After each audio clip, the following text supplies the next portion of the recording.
Сәлем достар, қалдарың қалай? Далаға шығып, сиырларға су берейін десем, моншаның суы қатып қалыпты.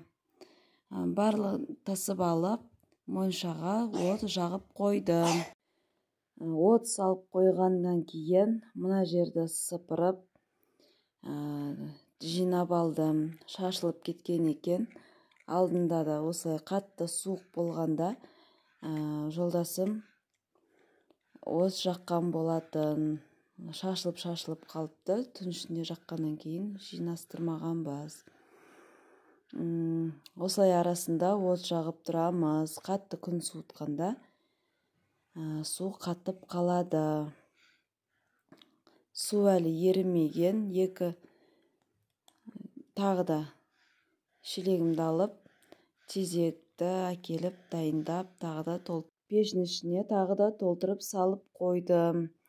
Су әлі еріген жоқ. 2 үлкен шелекті алып, үйдің ішінен толтырып,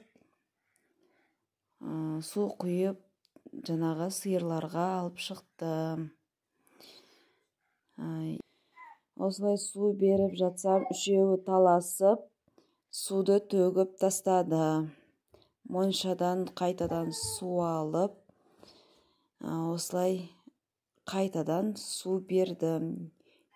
Ірі мал болғаннан кейін суды көп ішеді. 3 рет тасып бердім. Айдап арнаға су берейін десем, арна әлі мұз болып тұр екен. Осылай қолмен су тасып бердім. Солай бір күнім өтті. Кешке таман қайнап келіпті. Осылай жолдасымен ет әкеліпті. Екеуміз қазына айландырып, етті тұздап, бұзып берді. Қызымды ұйықтатып қойыпты. Ұйықтағанша осылай тез етімізді жасап алдық. Жолдасы камерадан қашып жүр.